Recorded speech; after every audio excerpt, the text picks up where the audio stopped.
Capital news में आपका स्वागत है और मैं आपसे मुखातिब हूँ समीर अब्बास। मंजिल समझकर बैठ गए जिनको चंद लोग, मैं ऐसे रास्तों से गुजरता चला गया। जाहिर है कि कोई कम उम्र में तमाम तरक्की और बुलंदी हासिल कर ले तो उसको याद रखा जाता है। एक ऐसी शख्सियत प्रदीप यादव जी हमारे साथ मौजूद हैं।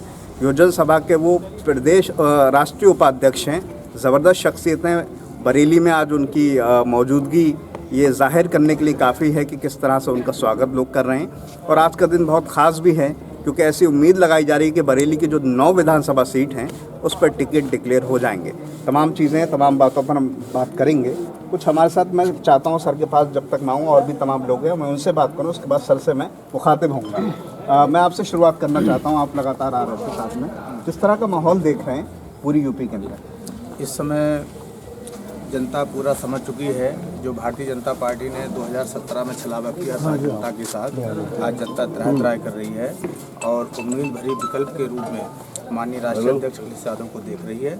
चाहे वो युवजन हो, बेरोजगार हो, छात्र हो, महिलाएं हों। महिलाओं की पेंशनें काट दी गई, विधवा पेंशन थी वो भी काट दी गई। जब हमारे राष्ट्रीय अध्यक्ष जी आएंगे उन्होंने कई घोषणाएं कर दी हैं। 300 यूनिट बिजली फ्री देंगे, महिलाओं को दोबारा पेंशन शुरू कराएंगे और किसानों के लिए सिंचाई फ्री हुई है।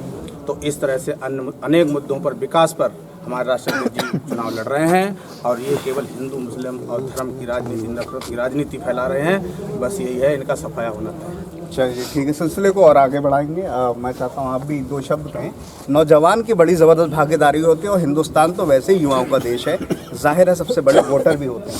इस तरह से देखते हैं तमाम चीज़ों को। अखिलेश यादव जी की जो शख्सियत है, सर की जो शख्सियत है, युवाओं की एक बड़ी भागीदारी होती है। देखिए, भारत एक युवाओं का देश है और उत्तर प्रदेश में जो कि पिछले हमारे मुख्यमंत्री रहे थे माननीय श्री अखिलेश यादव जी, पुनः इस प्रदेश के मुख्यमंत्री बनने वाले हैं। युवाओं ने ठान लिया है। आप देख लीजिए, चाहे प्रथम चरण हो, दूसरे चरण हो, 7 चरण में हमारे राष्ट्रीय अध्यक्ष जी ने जो जिम्मेदारी दी है, राष्ट्रीय अध्यक्ष, छात्र सभा, 4 फ्रंटल संगठन हर तरीके से लग गए हैं और हम जितने फ्रंटल के, चाहे कोई भी फ्रंटल हो, सब लोग राष्ट्रीय अध्यक्ष जी को मुख्यमंत्री बनाने का काम करेंगे। क्योंकि ये तानाशाही सरकार ना किसान को समझ रही है, ना छात्र को समझ रही है, ना नौजवान को समझ रही है और ना ही महिलाओं को समझ रही है। जहाँ पे आती है अत्याचार कर देती है और अपने आप को बहुत बड़ा, एक कहते हैं कि राजा समझ बैठी है। तो अच्छी सरकार हिल जाती है जब युवा ठानते हैं और युवा ने ठान लिया है कि मुख्यमंत्री अखिलेश यादव को इस बार बनाना है।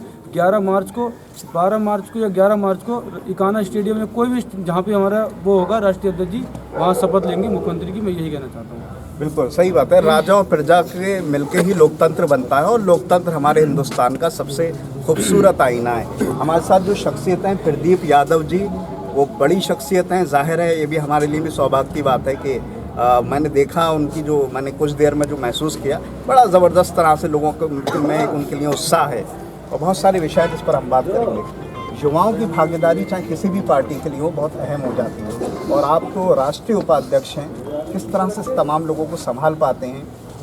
बड़ी जिम्मेदारी होती है, बड़े कंधों पर एक बड़ी जिम्मेदारी आपको। बहुत बहुत धन्यवाद सबसे पहले। थोड़ा चाहता हूँ लौट भी। बहुत बहुत धन्यवाद सबसे पहले आपको। इस बार हमारे राष्ट्रीय अध्यक्ष जी, युवाओं में इतना जोश है कि मुख्यमंत्री तो बन ही रहे हैं 10 मार्च को, और आने वाले समय में भावी प्रधानमंत्री भी हैं। युवाओं के जो आज के दिन जो जोश चल रहा है, युवाओं का जो जोश है वो इतना बड़ा ज़बरदस्त जोश है कि इनमें 5-6 साल के अंदर युवाओं को जितना कष्ट और पीड़ा हुआ है उतना आज तक मुझे नहीं लग रहा है 70 साल में कभी हुआ। मेरा एक बहुत अहम सवाल है और बड़ा लोगों में इस बात में थोड़ा रोष पैदा हो रहा है कि टिकट डिक्लेयर नहीं हुए हैं। बरेली में दूसरे चरण में 14 तारीख को चुनाव है। बहुत सीटें हैं, 9 सीटें कम नहीं होती। और आपको क्या कहना चाहते हैं? एक आज उम्मीद है कि ऐसा है कि टिकट डिक्लेयर हो सकते हैं, क्या सोच? ऐसा ये पार्टी का फैसला है और बहुत थोड़े ही समय में, जो समय कट रहा है उसी में टिकट डिक्लेयर हो जाए। आखिरी बात और जानना चाहता हूँ कि आज आप बरेली की सरजमीन पर हैं और बरेली की जो सरजमीन है वो गंगा जमनी तहजीब के लिए भी जानी जाती है, नात नगरी भी है और आला हजरत साहब की दरगाह की वजह से भी पूरी दुनिया में और शायरी और अदब में वसीम बरेलवी साहब का नाम, जो कि MLC भी हैं पार्टी की तरफ से, उसलिए जाना जाता है। किस तरह का माहौल देखते हैं? लोगों में ज़बरदस्त उत्साह आपके लिए नज़र आ रहा है और युवाओं की एक बड़ी टोली आपके साथ मैं देख रहा हूँ। मैंने ये सोचा है कि कि युवाओं को इस तरीके से जोश जो है ना, उसको हम इतना आगे बढ़ाएंगे कि आने वाले समय में हर युवा को रोज़गार मिलेगा, हर युवा का मन आगे बढ़ेगा आने वाले समय में। और लगभग 400 सीट के आसपास राष्ट्रीय अध्यक्ष जी मुख्यमंत्री बनेंगे। क्या बहुत सारी शुभकामनाएं आपके लिए, आपकी पार्टी के लिए और निकट भविष्य के लिए। बहुत सारी शुभकामनाएं। आने वाला वक्त चुनाव का है और उसमें जो है आप तरक्की करें, आगे बढ़ें और हिंदुस्तान का नाम रोशन करें। मैं एक बात कहना चाहूँगा, युवाओं को एक मैसेज देना चाहूँगा अपने तरीके से। वो ये है कि सर देखिए, आज के समय में इस सरकार ने, जो बीजेपी सरकार चल रही है, इसने लोकतंत्र को हत्या हो चुकी है। लोकतंत्र बचा नहीं है, ठोको नीति, बोलो नीति चल रही है। अगर कोई युवा रोजगार मांगता है तो उसको माननीय मुख्यमंत्री कहते हैं घंटे नीचे करो, नहीं तो जिंदगी भर के लिए अपाहिज कर दिया जाएगा, जिंदगी भर के लिए आपको बेरोजगार बना दिया जाएगा। तो लोकतंत्र बचा नहीं है। तो मैं केवल ये अपील करना चाहूँगा, एक मैसेज देना चाहूँगा युवा को, एकजुट होकर के एक विशेष उम्मीद के साथ अखिलेश भैया की मुख्यमंत्री बनाएं, जिससे हम एक बार अपना लोकतंत्र तो बचा लें। अभी सर लोकतंत्र है ही नहीं। ये राजतंत्र चल रहा है, जैसे कि इनकी परिस्थिति चल रही है, इनकी जो नीति चल रही है, ये सब प्रजातंत्र वाली है। तो पहले लोकतंत्र को बचाने के लिए अखिलेश भैया को लाना बहुत आवश्यक है। अखिलेश भैया आएंगे तभी लोकतंत्र हमारा जीवित रह पाएगा। इसलिए सभी मैं युवाओं को ये कहना चाहूँगा कि एकजुट होकर के अखिलेश भैया को मुख्यमंत्री बनाएंगे। चलिए, हमारी लोकतंत्र की खूबसूरती है। मैं और भी एक शख्सियत से बात करूंगा। लोकतंत्र की खूबसूरती भी यही है कि आरोप प्रत्यारोप का दौर होता है और वो नज़र भी आ रहा है। एक और शख्सियत हमारे साथ में, मैं आपसे जानना चाहता हूँ, क्या नाम है? जागेश्वर सिंह। जागेश्वर भाई, ये बताइए कि क्या माहौल लगता है 2022 में? देखिए, 2022 में जो युवाओं में और हर वर्ग में दबे कुचले तबके जो भी हैं, पिछड़े जो हैं, दलित जो हैं, बाकी जितने जो भी हैं, सब में ये जोश है। वो जोश नहीं है, ये दर्द है जो 5 साल उन्होंने झेला है, तिल तिल झेला है। इतिहास में पढ़ा करते थे हम कभी कि जलियांवाले बाग में डायरी ने गोलियां चलवाई, वो एक सभा कर रहे थे लोग निर्दोष निहत्तों पे। वो चीज़ आज प्रत्यक्ष देखने मिल गई तिकोनिया में। वहाँ लोग केवल प्रदर्शन कर रहे हैं। संविधान में यह प्रावधान है कि जिस सरकार का विपक्ष सबल नहीं है, विपक्ष को जहाँ बोलने का अधिकार नहीं है, वहाँ लोकतंत्र की हत्या है। लोकतंत्र खत्म कर दिया है इन्होंने एक तरह से। बिल्कुल तानाशाही लग रही है। जो इन्हें अच्छा लग रहा है वो नियम है, जो ये कर रहे हैं वो नियम है। जो जिसके साथ खड़े हैं वही निर्दोष है, जो जिसे ठोक रहे हैं वही दोषी है। इस तरह की सरकार न कभी देखी थी पहले, और शायद ये कल्पना करते हैं कि अब जनता दोबारा इस तरह की सरकार को कभी वापस नहीं लाएगी। ठीक है, बहुत सारे आरोप लगाए गए, लेकिन अब ये आरोप का दौर भी है, क्योंकि बरेली में 14 मार्च को और इससे पहले 10 फरवरी को चुनाव होना है। और कुल मिलाकर बात यही है कि मैं एक और बात कहते हुए अपनी बात को ख़त्म करूँगा। अब हवाएं ही करेंगी रोशनी का फ़ैसला, अब हवाएं ही करेंगी रोशनी का फ़ैसला। जिस दिए में जान होगी वो दिया रह जाएगा। क्या बात है? जो आखिरी तक लड़ेगा, आखिरी तक मुकाबला करेगा, और वही मुकद्दर का सिकंदर साबित होगा। और इस तरह के लोग जो लगातार जुड़ते जा रहे हैं।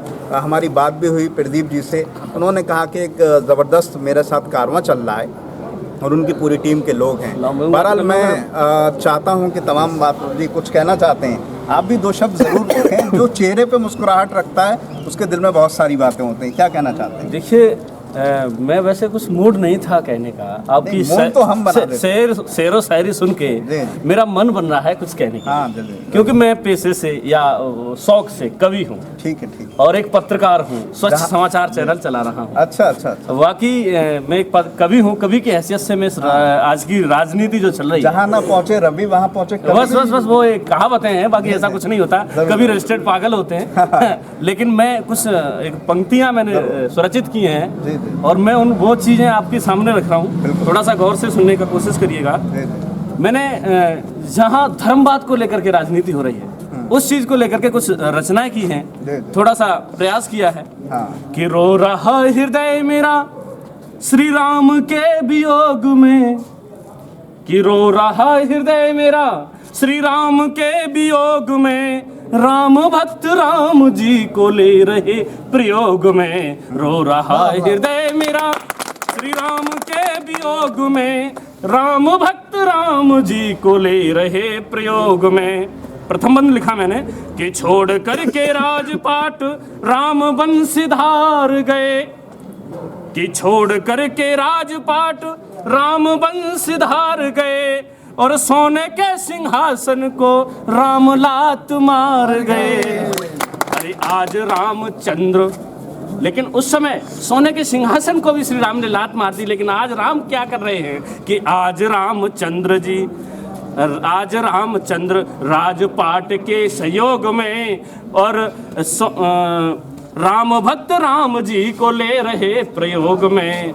नया कविता है, अभी रात ही लिखी है, इसलिए थोड़ा सा शब्दों में। द्वितीय बंद है मेरा कि जनहित में रघुवर ने और बानर को अपनाया, जनहित में सीता को वनवास भिजवाया। इसका भाव है कि मनुष्य के हिताय राम ने पशुओं से भी मित्रता कर ली, लेकिन आज कि आज रामचंद्र चंद लोग के संयोग में और राम भक्त राम जी को ले रहे प्रयोग में, राम भक्त राम जी को ले रहे प्रयोग में। अब मैं तीसरा बंद रख रहा हूँ आपके सामने।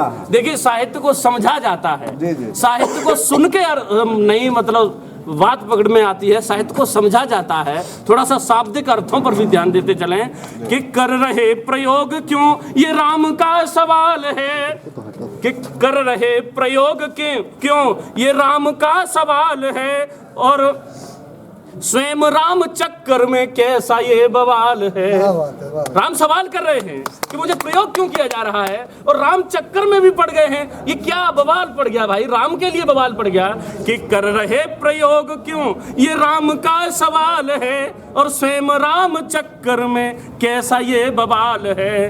अरे क्यों न साधना में राम, राम कहाँ होना चाहिए, साधना में, योग में, भक्ति में राम होना चाहिए, कि क्यों न साधना में राम और क्यों न राम योग में, और राम भक्त राम जी को ले रहे प्रयोग में, राम भक्त राम जी को ले रहे प्रयोग में। बहुत बेहतरीन कविता है, जी, बहुत जी, सारी जी। शुभकामनाएं आपके लिए, बड़ा अच्छा लिखा जी, बहुत बहुत अच्छा है। लेकिन जिस पूरी कविता को लिखने के लिए मतलब मैंने एक बात कहने के लिए पूरी कविता लिखी है, वो अंतिम बंद में है, और वही अंतिम बंद में आपको सुना रहा हूँ कि राम जी ने द्वापर में योग वेश धारा था, और योग वेश धारण कर रावण को मारा था। राम जी ने द्वापर में योगी का वेश धारण किया और वन को चले गए, राजपाट छोड़ दिया, और यहाँ योगी वेश धारण करते और राजपाट को अपनाते हैं। अब देखिए कि राम जी ने जिस राम को हम अपना रहे हैं, कम से कम उस राम से ये सीखें कि राम ने क्या किया, कि राम जी ने द्वापर में योग वेश धारा था, योग वेश धारण कर रावण को मारा था, कि आज योगी योग त्याग, आज योगी योग त्याग घुस रहे हैं भोग में, और राम भक्त राम जी को ले रहे प्रयोग में, राम भक्त राम जी को ले रहे प्रयोग में, कि रो रहा हृदय मेरा श्री राम के वियोग में, और राम भक्त राम जी को ले रहे प्रयोग में, राम भक्त राम जी को।